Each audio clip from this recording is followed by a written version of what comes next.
Hello students, class 10th English medium GPM school के online channel में आपका स्वागत है। मैं हूं सूरज शर्मा। पिछले लेक्चर में बेटा आपने 5.2 के क्वेश्चन नंबर 5 तक किए हैं। उम्मीद करता हूं आपने भी वो किए हैं, और अगर किसी भी पार्ट में कोई भी प्रॉब्लम आपको आती है तो आप कमेंट कर सकते हैं। इसके साथ साथ बेटा मैं आपको एक जानकारी जो आपको पहले भी मिल गई उसके बारे में बात करूँगा कि 11 तारीख पीछे मंडे को आपको वर्क के साथ एक और वर्क मिला था, और वो वर्क था कि 18 तारीख जो नेक्स्ट मंडे होगा 18/5 को आपका एक टेस्ट होगा, और उस टेस्ट के अंदर चैप्टर नंबर 4 क्वाड्रेटिक इक्वेशन उसका वो टेस्ट होगा। तो आपको अच्छे से उस चैप्टर की तैयारी करनी है। 11 तारीख को आपको बता दिया गया था कि नेक्स्ट 18 को आपका टेस्ट होना है, तो आपके पास पूरा एक वीक था, पूरे 7 दिन थे, आप अच्छे से उसको तैयार कर सकते हो। और उसके अंदर चैप्टर नंबर 4 आएगा, और चैप्टर नंबर 4 में आपको बताया 4.1 एक छोटी सी एक्सरसाइज है, 2 क्वेश्चन अपार्ट जरूर है पर इजी एक्सरसाइज है। 4.2 में 6 क्वेश्चन है जिनकी ज़्यादा कोई लंबी लेंथ नहीं है बेटा। 4.3 मोस्ट इंपॉर्टेंट आप जानते हो, और 4.4 में आपके 5 सवाल है, और साथ साथ इनके एग्जाम्पल भी आपको करने हैं। चारों की चारों एक्सरसाइज के एग्जाम्पल, या यूँ कहूँ 4th chapter quadratic equation with example आपको पूरा करना है। 18/5 को आपका टेस्ट होगा, और इसकी आपको अच्छे से अच्छे अपने घर पे बैठ कर प्रैक्टिस करनी है। ओके बेटा, तो ये बताना वैसे तो आपको पता चल गया है, मैं एक बार और आपको याद करवा रहा हूँ, तो अच्छे से इसकी तैयारी कर लेना। तो बेटा अब आप बढ़ते हैं क्वेश्चन नंबर 6 पे, क्योंकि पिछले लेक्चर में हमने क्वेश्चन नंबर 5 तक कर लिए थे।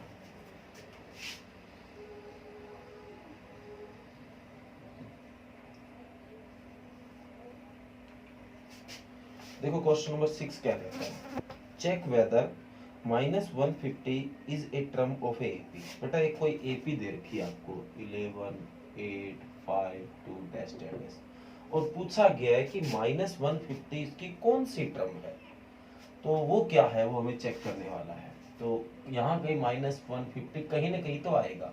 कैसे आएगा, देखो माइन कम होता जा रहा है। 11 के बाद 8 आया, 8 के बाद 5 आया, 5 के बाद 2 आया, अब कम होता जाएगा, फिर माइनस आएगा, फिर कैसे ऐसे करते कोई माइनस में 150 भी आ सकता है। तो वो कौन से नंबर पे आएगा, जैसे ये 4th नंबर पे, ये 3rd नंबर पे, उस हिसाब से आपको बताना है। तो वही बेटा आपको जो बातें बताइए, ए की वैल्यू 11, डी की वैल्यू फार्मूला a2 - a1, तो 8 - 11 -3 आ गया। और ये कौन सी टर्म होगा, मतलब इसको n नहीं पता, ये an है, और an की वैल्यू -150। तो फार्मूला आप जानते ही हो, an बराबर a + n - 1d।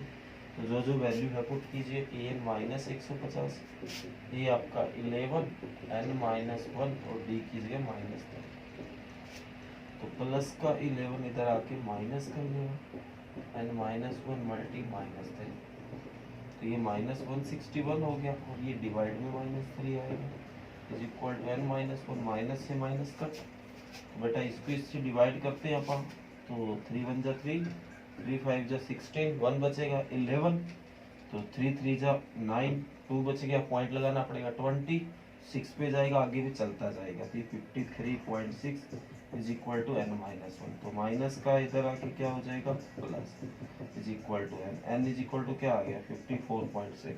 तो अगर आपको याद है बेटा, बीच बीच में मैं जब आप इसके कंसेप्ट कर रहे थे, 5.2 के बारे में कुछ बातें जान रहे थे, तब मैंने आपको बताया था कि n की वैल्यू कभी भी पॉइंटों में नहीं हो सकती, वो हमेशा एक एक्यूरेट नंबर होना चाहिए जो कि 1 से स्टार्ट होना चाहिए।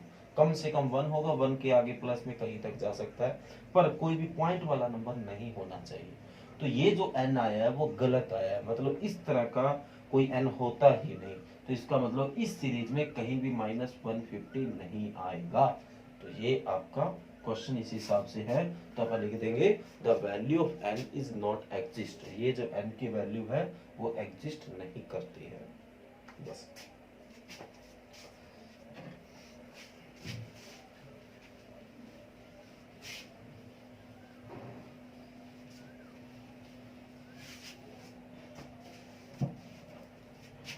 आगे find the 31st term of an AP whose 11th term is 38 and 16th term is 53। बेटा इस तरह क्वेश्चन मोस्ट इंपॉर्टेंट होते हैं।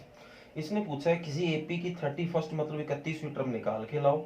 अगर उस एपी की 11वीं टर्म 38 और 16वीं टर्म 73 है, तो 11वीं टर्म है आपको 38, गिवन है ये चीज। 11वीं टर्म को आप A11 लिख सकते हो, वो आपको दे रखी है 38, और 16th टर्म को A16, वो आपको 73, ये गिवन है। और आपको फाइंड करना है 31st, तो A31 आपको निकाल के लाना है। तो ध्यान से देखना बेटा, मोस्ट इंपोर्टेंट भी क्वेश्चन है, 4 नंबर में बहुत बार आया। तो बेटा A11 नाउ, A11 आपको 38 दे रखा है। 11 का मतलब है इसका 11th नंबर टर्म की बात हो रही है, और 11th नंबर टर्म को आप A+10D भी लिख सकते हैं अगर आपको याद है तो। थर्ड टर्म को A+2D, फिफ्थ टर्म को A+4D, जो टर्म उससे कम होता है, तो ये आपका 38 आ गया।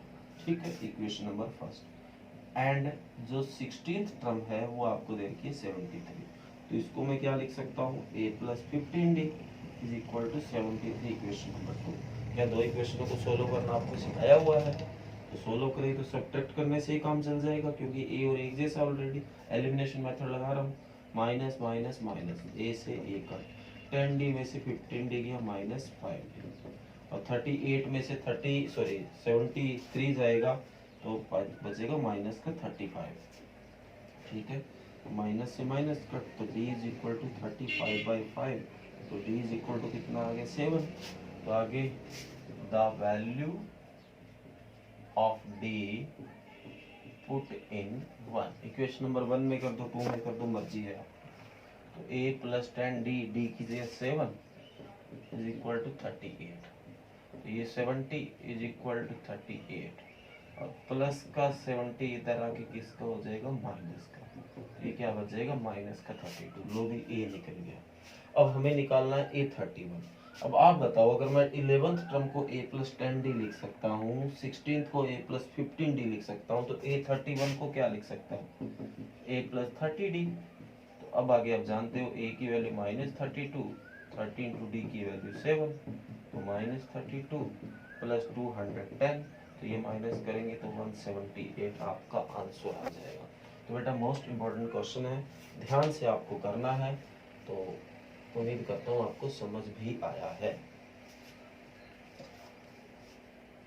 नेक्स्ट देखिए बेटा नंबर 8। अब ये काफी सारे क्वेश्चन इसी तरह के होंगे, तो ध्यान से आपको बस देखना है।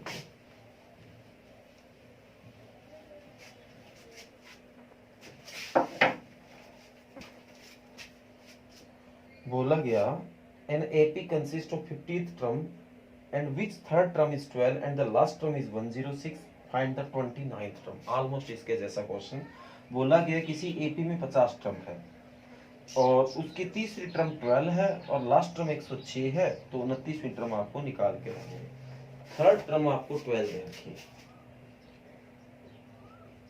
एंड लास्ट टर्म 106, तो सारी टोटल ही 50 है, तो 50वीं होगी, तो ए 50 आपकी क्या बताई थी 106,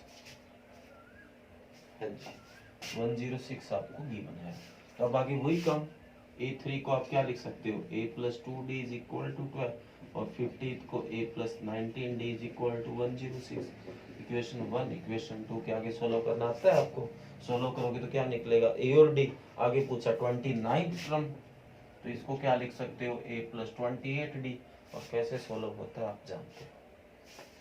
तो बेटा इन क्वेश्चनों को ये नहीं कि हाँ जी पिछला समझ आ गया ये कर देंगे, नहीं, ये करने हैं, सारे के सारे करने हैं। कहीं आप सीधा हाँ जी ठीक है समझ आ गया पिछला हुआ था, फिर भी आपको प्रैक्टिस के हिसाब से भी करने हैं। नेक्स्ट बेटा, if the third and ninth term of AP is 4 and -8 and which term of AP is 0। तीसरी टर्म आपको 4 दे रखी है, तो A+2D 4 बन गया, और नाइन्थ टर्म आपको -8, A+8D इज -8। इसी तरह दो इक्वेशन बन गई, दोनों को सोल्व करोगे तो A और D आ जाएगा। आगे बोला कौन सी टर्म 0 है, तो इसका मतलब इन दोनों को सोल्व करोगे तो A निकल जाएगा, D निकल जाएगा। ये 0 कौन है, तो ये AN है। कौन सी टर्म 0 है, मतलब इसको टर्म नहीं पता है, तो वो AN 0 है। तो A है आपके पास, दोनों इक्वेशन को सोल्व करोगे, D है आपके पास, AN की वैल्यू 0, सोल्व करोगे तो N निकल जाएगा। पहले क्वेश्चन की तरह क्वेश्चन बन गया। नेक्स्ट बोला गया बेटा number 10, the 17th term of an AP exceed the its 10th term is the 17th term of an AP exceed its 10th term by 7। कहते हैं किसी एपी की जो 17 नंबर टर्म है वो इसकी 10वीं टर्म से 7 ज्यादा है। तो आपको कॉमन डिफरेंस मतलब डी निकाल के लाना है। इंपॉर्टेंट क्वेश्चन काफी हुआ। अब आपको ऐसा लगेगा सर हर क्वेश्चन में इंपॉर्टेंट बता देते हैं, बेटा करूं क्या? पिछले सालों के एक्सपीरियंस से ये चीज देखने में मिली है कि बहुत से क्वेश्चन ये पेपर में बने हुए मैंने देखे हैं, तो इसलिए मैं कह देता हूँ कि क्वेश्चन इंपॉर्टेंट, मतलब ये क्वेश्चन मैंने पेपर्स में देखे हैं जो बोर्ड के पेपर होते हैं, तो इसलिए इन क्वेश्चनों को अच्छे से तैयार करना। कहता है 17th टर्म जो है वो 10th टर्म से 7 ज्यादा है, मतलब ये जो है वो इससे 7 ज्यादा है। तो अगर मैं इसमें 7 प्लस कर दूं तो दोनों क्या हो जाएंगे, इक्वल हो जाएंगे। अब आगे आपको पता है ये 17th को क्या लिख सकते हो आप, a प्लस 16d, 10th को a प्लस 9d प्लस 7। तो a और d इधर लाओ, तो a plus 16d minus a और minus 9d is equal to 7। a से a पर 16d में से 9d गया, जो आपका 7d बच गया इज इक्वल टू 7। तो d इज इक्वल टू 7/7 कट हो गया, क्या आ गया 1। तो यही तो निकालना था कॉमन डिफरेंस। ओके बेटा, नेक्स्ट देखिए नंबर 11।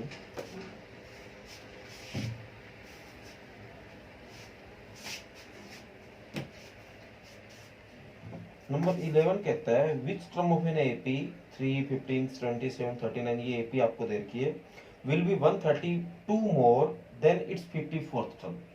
इसने ये बोला है कि इस एपी की कौन सी टर्म 54th टर्म से 132 ज्यादा है। मतलब अब की बार इसको ये ही नहीं पता कि कौन सी टर्म, जैसे पिछली बार बता दिया था कि 17वीं जो टर्म है वो 10वीं से 7 ज्यादा है। अब की बार ये तो पता है कि इधर A54 आएगा और उससे कोई टर्म 132 ज्यादा है, पर इधर कौन सी टर्म है इसके बारे में इसको पता ही नहीं। उम्मीद करता हूँ आपको मेरी बात समझ आ गई। पिछली बार बोला 17th number term 10th term से 7 ज्यादा है, बोला था ना। अब की बार इसके जगह दे दिया 54, इसके जगह दे दिया 132, इसके बारे में पता ही नहीं कौन सी है। तो अब नहीं पता तो मैं इसकी जगह an ही ले लेता हूँ, कोई तो होगी, तो ये मैंने लिख लिया। अब इसका फार्मूला होता है a plus N minus 1d और इसका होगा a प्लस 53d और ये 132 पड़ा है। इन बाकियों को इधर लाओ भाई, n minus 1d minus a minus 53d is equal to 132। तो a से तो a कट हो गया, तो n minus 1d minus 53d is equal to 132, ये इतना आ गया। अब आगे ना तो n है ना d, आगे सोल्व कैसे करेंगे? तो गिवन है हमें AP, there are also the AP, ठीक है, या अकॉर्डिंग टू क्वेश्चन लिख लो, अकॉर्डिंग टू क्वेश्चन जो AP है, AP is तो AP है 3, 15, 27, 39 डैश, ये आपको AP दे रखे। यहाँ से आप D निकाल सकते हो, तो A की तो वैसे जरूरत ही नहीं, कट हो गया, तो D A2 माइनस A1, तो 15 माइनस 3 क्या आ जाएगा आपका 12, ये आपका D आ गया। तो D पुट कर देते हैं इन 1, तो D पुट इन 1, तो n minus 1 into d is 12, 53 into d is 12 is equal to 132। तो n माइनस 1 इंटू 12 पड़ा है, इससे 12 6 3 जा 36, कैरी ऑन 3, 12 5 जा 60 एंड 3 63 इज इक्वल टू 132। तो n माइनस 1 मल्टी 12, ये इधर आके प्लस का हो गया 636, n माइनस 1 मल्टी 12, 6 2 8 हो गया, 3 और 3 6 हो गया, ये 7, ये जाके इसके डिवाइड में, तो 7 6 8 बाई 12, 12 1 जा 12, 12 5 जा 60, 12 6 जा 72, क्या बच गया भाई 72 गया, तो 4 बच गया 48, तो 4 पे जाएगा, तो minus 1 is equal to this, तो ये आपका 64 प्लस 1 कितना आ गया 65। तो 60 जो फिफ्थ टर्म थी वो 54th टर्म से 132 ज्यादा है। तो बेटा उम्मीद करता हूँ आपको जो जो मैंने क्वेश्चन करवाए हैं वो समझ भी आए हैं। तो ये आज आपको घर से वर्क करके लाना है, घर पे वर्क करना है। और इसके आज आप 11 तक क्वेश्चन कर चुके हैं। इसके साथ साथ मैं आपको इसके एग्जाम्पल देता हूँ, क्योंकि एग्जाम्पल भी इसके करने हैं। हाँ, करने का तरीका आपको पता है। एक्सरसाइज कंप्लीट होने के बाद आपको कॉपी में एग्जाम्पल करने, पहले नहीं करने। पहले आप समझ सकते हो अगर अपनी समझना चाहो तो 5.1 के एग्जाम्पल अपन कर लिए थे। आज एग्जाम्पल आपको करने हैं 3.2 5.2 के एग्जाम्पल नंबर 3, 4, 5, 6। ये 4 एग्जाम्पल है जो कि आज आपको करके लाने हैं। ये भी हो सकता है आपका, तो 3, 4, 5, 6 ये 4 ही एग्जाम्पल और शायद 6 क्वेश्चन मैंने आपको करवा दिए हैं, वो आपको करके लेके आने हैं। ओके बेटा, कर लोगे? एक बार फिर मैं आपको बता देता हूँ, 18 तारीख मंडे जो आने वाला बेटा, उसको आपको चैप्टर नंबर 4 का टेस्ट होगा। क्वाड्रेटिक इक्वेशन चैप्टर का नाम है, तो अच्छे से उसकी तैयारी कर लेना ताकि उसका अच्छे से आप टेस्ट दे पाओ। और अगर उससे रिलेटेड कोई भी क्वेश्चन आपको नहीं आता तो आप कमेंट करोगे, तो आपको उसका भी उस मतलब जो क्वेश्चन आपको नहीं आता वो भी आपको करवा दिया जाएगा। तो इस चीज को समझते हुए अच्छे से चैप्टर नंबर 4 एक्सरसाइज है, कोई ज्यादा बड़ा नहीं है, तो अच्छे से उसको तैयार कर लेना। ओके बेटा, 18 तारीख को आपका टेस्ट होना है। Thank you.